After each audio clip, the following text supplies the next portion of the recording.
This is chapter 1-2, Measurements and Experiments. Looking at measurements in SI units, the System International Units, and there are 7.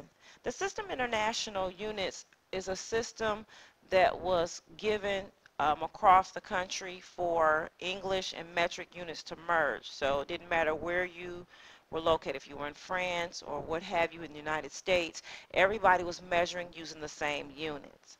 I recall doing a project with some middle school students for science, and it was not me, but grade ahead. The students were working on a project with students from Japan and some, I believe it was England.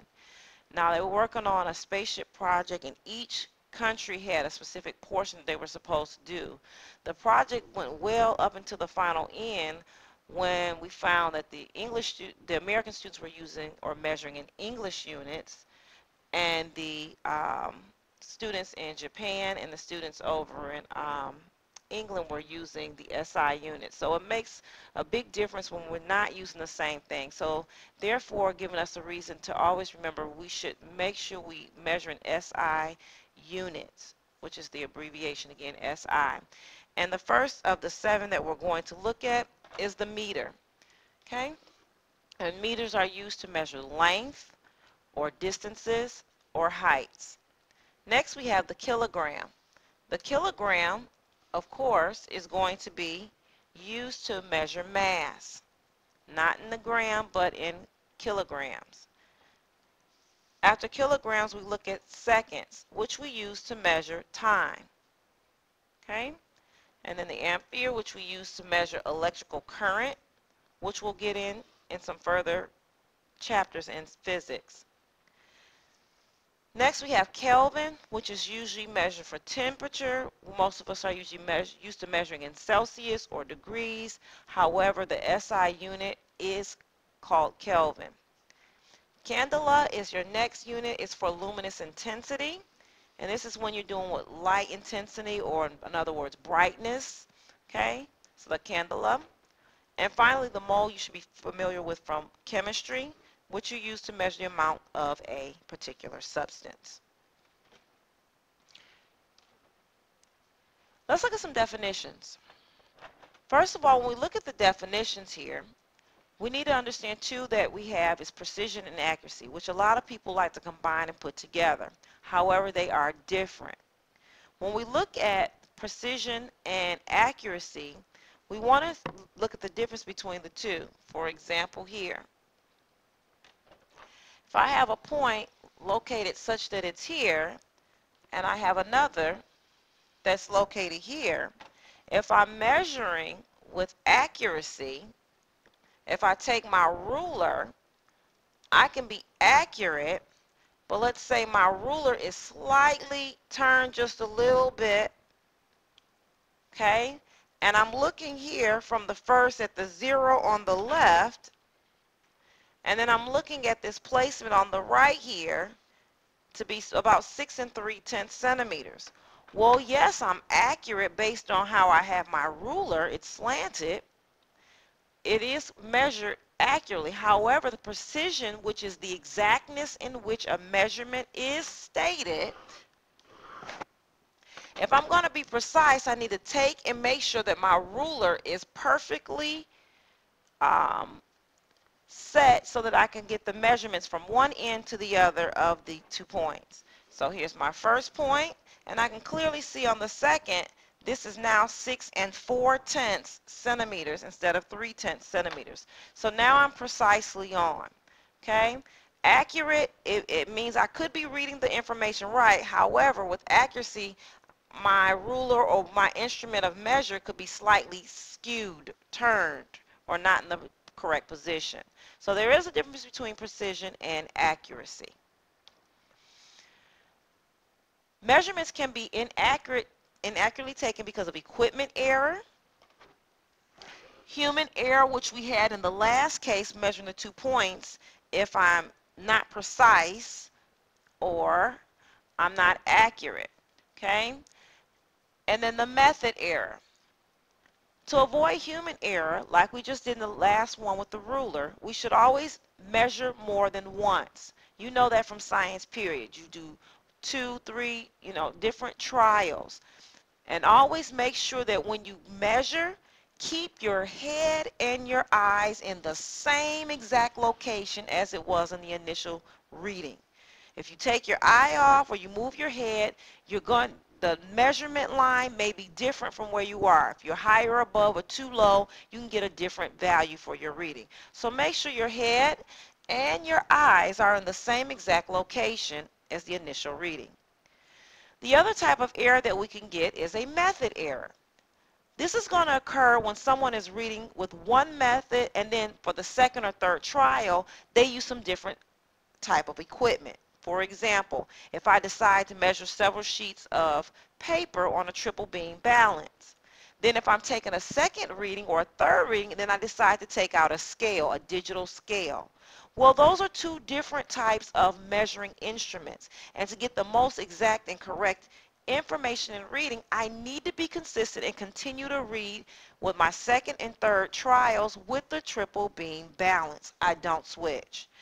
Therefore, if I do this, I can get some different information and cause myself a method error. Finally, the third type of error we're looking at is equipment error. Equipment error is when you have malfunction with your instrument. For example, if you have a digital scale, let's say it's not zeroed properly. Before you even put something on there, it's at 2 kilograms or 2/10 of a kilogram. Okay, it needs to be zero. Or your balance could be have an error if you need new batteries, so on and so forth. Those things can cause glitches and give you improper readings, and that's due to the equipment, which is going to be your equipment error. Sometimes people get different readings. When you're looking on somebody's paper and they say, oh, I got 1.003, and somebody says, I got 1.3, okay, or 1 3/10. The reason they may be getting different values is because of rounding. You need to be careful when you round and make sure that you follow the rules of significant figures. It is very important to understand the importance of significant figures when rounding is concerned. There are quite a few rules that you need to adhere in order to correctly round.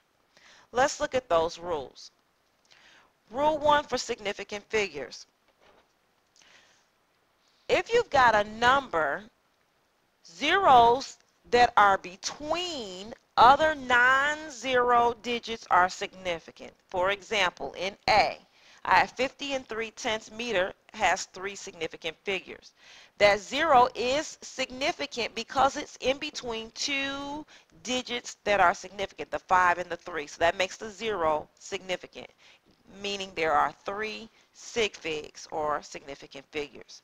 However, if I had a number such that I have 530, the 0 is at the back, and in this case making it insignificant. Only the 5 and 3 are significant. This 0 is not in between the 5 and 3, therefore it is insignificant, meaning there's 2 significant figures. And if you haven't figured already, SF is significant figures. Let's look at example B. I have 3.0025. 3 and 25, they have 10 thousandths here. Seconds have 5 significant figures. Okay? 5 because the 2 zeros are in between the 3 and the 2, which are significant values. Okay? Let's look at rule number 2. Zeros in front of non-zeros are not significant. For example, A, 0.892 kilograms has 3 significant figures, and I have 892 thousandths of a kilogram. This 0 is not important because it is in front of the decimal with 9 zeros in front. Okay? Now, had this been 4 and 892 thousandths, okay, then we would have, in this particular case, we would have 4 significant figures. Of course, this 4 is now significant, unlike the 0. B, I have 0.00008 milliseconds, and there's only one significant figure in that particular case. Okay? Let's look at Rule 3. Rule 3 are zeros that are at the end of a number and also at the right of a decimal. They are significant. For example, 57.00 or 57 grams has 4 significant figures. Because I made this decimal and added the zeros behind, I now can say that the 2 zeros are significant, giving me 2 significant figures. Okay, they're at the right of the decimal and they're not necessarily normally needed. B, 2.0000 kilograms has 7 sig figs or significant figures. Okay, after the decimal, I added those 6 zeros, making all 6 of the zeros significant. Okay, number 4, or Rule 4. Zeros at the end of a number but to the left of a decimal are significant if they have been measured or are the first estimated digit. Otherwise, they are not significant. What do you mean? For example, the 1,000 meters here. Okay, depending on who you ask and what book you use, 1,000, there is only one significant figure, the 1. Okay, some people consider all 4 significant, but in our book, and that's also as I've been taught, it's considered one significant figure. However, if I want to make this 1,000 all 4 digits significant, I simply add a decimal, and now my 3 zeros become significant. Okay, giving me 4 significant figures. Let's look at example B. 20 meters may contain 1 or 2 significant figures depending on who you ask. Our book and myself, I've always used 1 significant figure. Only the 2 is significant. If I want the 0 in the 20 to be significant, again, I have to add that decimal behind the 0, now giving me 2 significant figures. Okay, I'm going to give you a few problems to try it. You can hit pause so that you are able to try it on your own before I give you the answer. The question for the 5 problems is this: how many significant figures are there? 6 problems. Number 1, 500 has 1 significant figure. Based on Rule 4 that we looked in our rules here, okay, the zeros at the end, like the 1,000 and the 20 in example 4. Number 2 has 5 significant figures: the 8, the 4, the 9, the 1, and the 0, because it's after the decimal and behind these significant figures, is considered significant. So that 0 at the back is significant, giving us 5 sig figs, and that's going to be from rules 2 and 3. This before 0 is not significant. However, this from rule 3, we have the 0 back at the back is going to be significant. Okay, number 4 has 3 significant figures. This first 0 behind the decimal is not significant because it follows this first 0 here. Okay, therefore it is insignificant, which is going to follow rule 2. There are only 3 significant figures: the 1, 1, and the 6. Finally, number 5 has 3 significant figures. Again, because this 0 is following a non-zero after that decimal, that means that this 0 is not significant. Only the 6, 0, and 0, and these 2 are significant, again, because they're behind the decimal and they're following the significant values. And finally, number 6, we have 3 significant figures. This 0 is not significant because it follows the decimal, which follows a non-significant value of 0. Now, this 0 in between follows that rule 1. It's in between the 2 significant figures. Therefore, that 0 is important and significant. Okay, so you have 3 significant figures. Now let's look at some rules for calculating significant figures. Addition and subtraction. When you're adding and subtracting decimals, okay, when do you round, when do you round up, what have you? How many significant figures should you have before you even consider rounding? Let's look at how many significant figures you should have in the first place. If you're adding a number or subtracting a number, you have to know when you cut off. Is it supposed, you don't need to ask Miss Hackworth, am I supposed to have 3 significant figures? Do you want me to cut off to the tenths? Do you cut off to the hundreds? 0.1, what? The rule is simple. In addition and subtraction, and this is found in your book as well in section chapter 1-2, the final answer should have the same number of digits to the right of the smallest number. So if I'm adding the 97 and 3/10 to the second number of 5 and 85/100, both numbers have 3 significant figures. But the thing or the rule in addition and subtraction is which number has the least amount of numbers to the right of the decimal. Well, 97 and 3/10 only has 1 significant figure to the right, and the 5 and 85/100 has 2 significant figures. You're going to follow the one that has the smallest or lowest digits to the right of the decimal. So that means your final answer can only have 1 significant figure because of the 97 and 3/10. That 3/10 is the only 1 decimal to the right. So you don't need to ask me, Ms. Hackworth, do I round to 85/100? Do I round to 2 decimal place here for this 1500s when I add the 2 numbers? No. Because of this 3/10, which is the smallest decimal to the right, you're going to round to the, just round to 1 decimal place. Okay? Now, for multiplication and division, little different. For multiplication and division, the final answer has the same number of significant figures as the measurement having the smallest number of significant figures. Okay?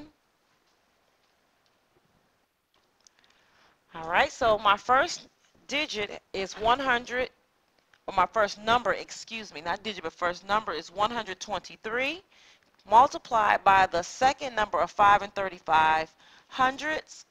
Okay, the question becomes, how many significant figures does my first number, 123, have?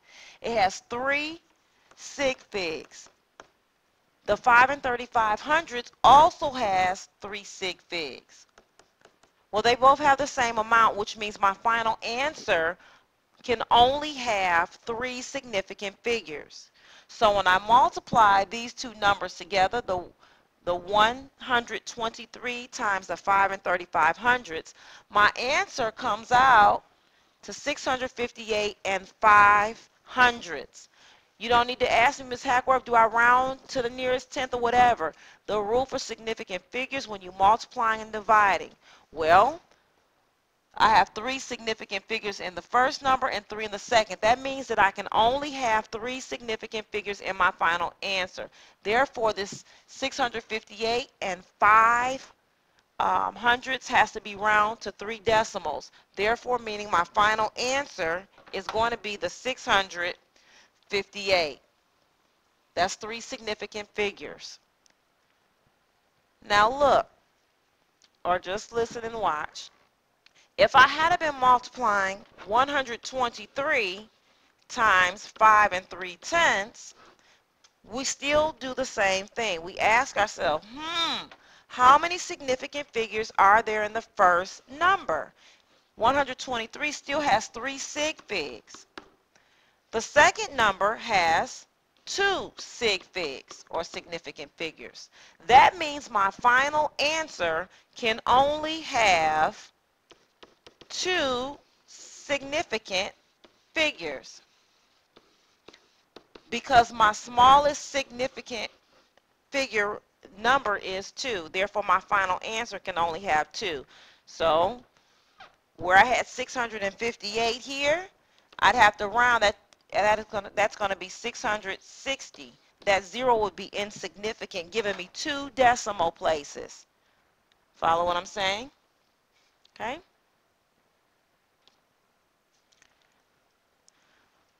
Now, here comes rounding. And you either round up or down, and the question becomes when. Okay? If I'm rounding down, when I round down, the digits following the last significant figure, if it is a 0, 1, 2, 3, or 4, I'm going to round down. So let's say my number is 30 and 24 hundredths. Now, let's say I know my final answer can only have 3 digits. That means that this 2 is going to be my last digit following here. Let me back up just a bit. My 2 is going to be the number I look as my cutoff. So 302, I'm either going to round up or down, make this, it's going to be 303 or 303 or 302, remain the same, what have you. Okay? Now, or 30 and 2/10, not 300, excuse me, 30 and 2/10. Well, I look over to my 4, and I see it's a 4, therefore the rule says round down. So it's going to be 30 and 2/10, not 30 and 3/10. Okay? Let's look at the next rule. If the last significant figure is an even number, so again, I'm looking at 3 digits. I've got 32 and 25 hundredths. If my last significant figure is going to be the 2, because they say I only can have 3 significant figures. That means that 5 has to drop out. Is that 5 going to cause my 2 to go round upward or downward? Well, the 2 is my last significant figure. Okay? Now, if it's an even number, which it is, the 2 is even, and it's next to a 5, with no more zeros here, back here, then I'm going to round down. So it's going to be 32 and 2/10. I keep it down. Here's another example. Let's say I'm only supposed to have 3 significant figures on 32.65000000. Now, if I can only have 3 significant figures, my last significant figure is the 6. My last sig fig is the 6. Okay? It is also even, and it's next to a 5. Therefore, I'm going to round this number down, or in other words, keep it the same. So the 32.6500 becomes 32 and 6/10. Well, Ms. Hackworth, when do you round up? That's where we're going next.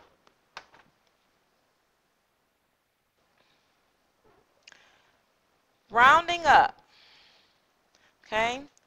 Whenever the last digit for significant figures ends with a 6, 7, 8, or 9, we round up. Remember, for 0, 1, 2, 3, 4, we rounded down. If it was a 5, we had to look and see. If it was a 5, we had to look and see if we round, if it was next to an even number, we leave it down. Now we're looking at if the last digit is a 6, 7, 8, or 9. If it's a 6, 7, or 8, or 9, most of us know we round up. And 22.49 or 22 and 49 hundredths in this particular problem, let's say I can only have 3 significant figures. Okay? So I'm looking at the 4 here. The last digit to that significant 4 is a 9.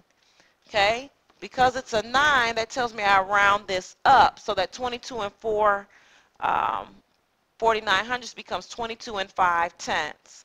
I round that 4 from a 4 up to a 5 because of the 9. Okay? It's great. It's a 6, 7, 8. In this case, it's a 9, so I round that 4 to a 5. Here's the next rule for round when you round upward. If the digit following the last significant figure is a 5, here's that 5 again. Remember when it was a 5, but it was next to a even number? What we did. Now if you have a significant figure that's next followed by a 5 and it has a 9, 0, you're going to round upward. Okay? So let's look here at this 54.7511. Okay? I'm trying to see my last digit. I only want 3 significant figures. That 7 is the last significant figure. But now, it's next to that tricky 5 again. That tricky 5 was up there at the top. when we had this here. Those 5 are trickies, so just be careful with them. In this particular case, that 7 is next to a 5. However, that 5 this time is not next to an even number. So the question becomes, what do I do? Because 7 is not even. Well, the rule says if the 5 is followed by a non-zero digit, you're going to round upward. So now I know what to do with the 7.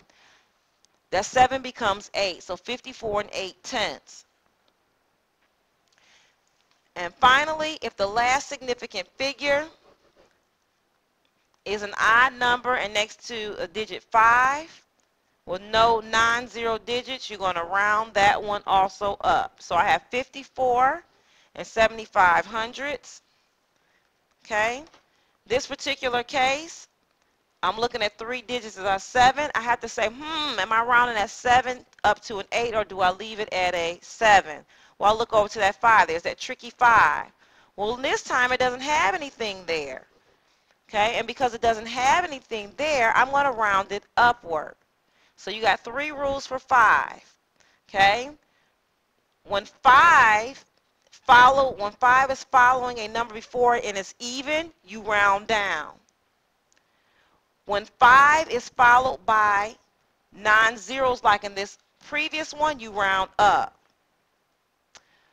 Or when you have a number and you have like 7 and it's odd because 7 is odd and it's followed by a 5, you're going to round it up. And this 5 is not followed with any numbers. So it comes 54.8. Okay, we can look at example here. 79 and 3.3500 becomes, looking at this 3 here, okay, non-zeros again. Do I round up or down? Well, first of all, is that number before the 5 even? Because remember, if that 3 had been even, we were supposed to round downward.